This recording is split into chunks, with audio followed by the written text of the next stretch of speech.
Okay, it's time to do some more demos. I'm going to do some with Cricut Infusible ink again, and then I colored them in by hand using the freehand markers. These are the ones you use in the machine, and then these are the freehand markers. So let's begin with the Infusible ink. Okay, so we are going to start off with a t-shirt that is made with 50% polyester, 25% cotton, 25% rayon.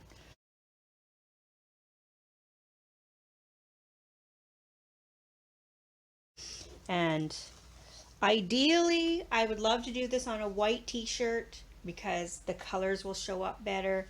But the person I'm making this for does not like to wear white, and I don't blame them because I don't really like to wear white either. But we will see how this works. So I've got my heat press heated up to 385, and it says to press it for 40 seconds.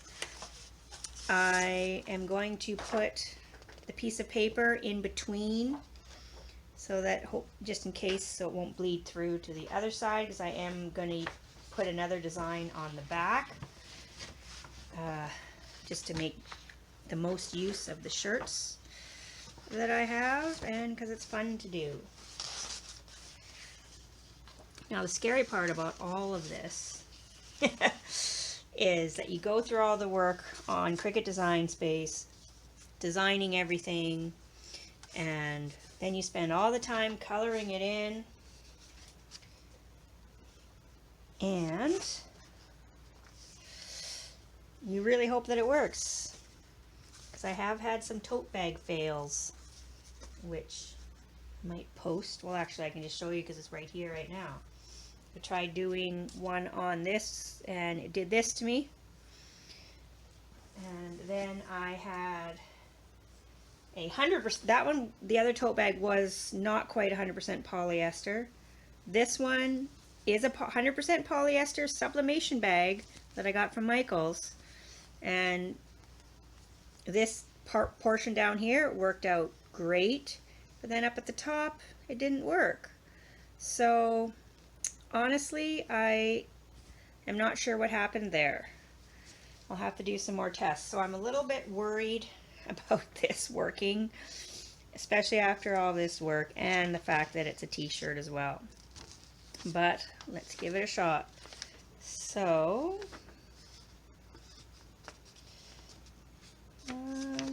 guess there isn't really a huge center in this one from the way I designed it.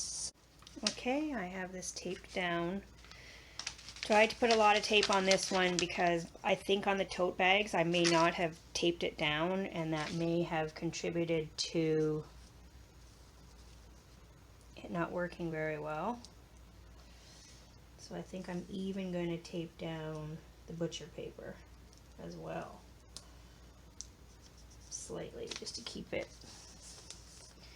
in place. Okay. Now, I'm nervous, but here we go. Alright.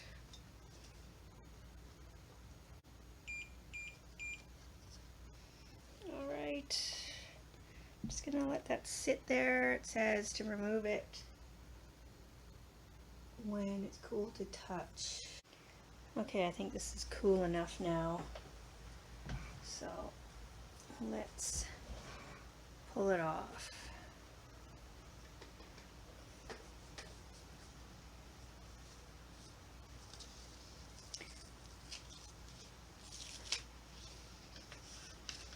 Decided to put my bandage back on my thumb because I keep using it, and this helps me. Okay, look, it's working. Yes! Awesome! Hey, and that was a good coincidence. I picked the blue here for the writing, which matches the sleeves here. So that's kind of nice. I mean, it would have been a lot more vibrant if it had been a white shirt, but yeah. So that worked out pretty good. Alright, now let's do the back. guess I can just leave that piece of paper still in there. Okay, so I put a new sheet in here which is completely flat, so it's not going to cause any, hopefully not cause any issues here. Okay, so there's that. Now I've got my butcher paper. This seems as flat as I can get it. Butcher paper should probably go on this way since it's curling. It'll stay on better if I put it on the direction that it's curling. Alright, this should work. Alright, here we go again.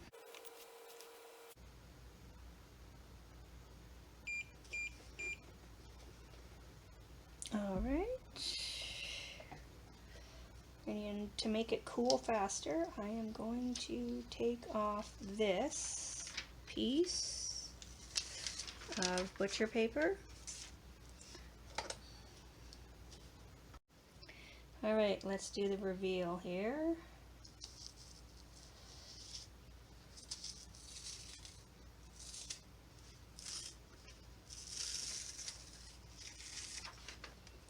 Okay, good.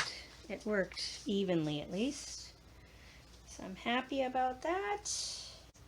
There was a few of these templates on Cricut Design Space. I uploaded a few of them and then I deleted some of them and put different words together for one that went more for what we like. It's a nice thing about Design Space is that you can hide some words and ungroup things and detach things so that you can move things around and end up making it more of your own. So this was again the front. It says hello fall. And I'm going with the fall theme, and then the back had all the things that you love about fall on the back. Hopefully you can see this. Oh no! Shoot! Okay, so I should have put another piece of paper down, even though I have a piece of paper in between these two, because I thought once you heat the ink that it's pretty much permanent in there, but apparently not, because as I was pressing this side, the other side of this design pressed into my mat lightly, not much, but it took some of my ink away. Darn it. So if you're doing two-sided shirts, I guess it's recommended to put paper in between the two of the shirts and also again on your mat on the side that you've already done. So that's a tip for myself. I like sharing all these things with you guys, all these mistakes that I make.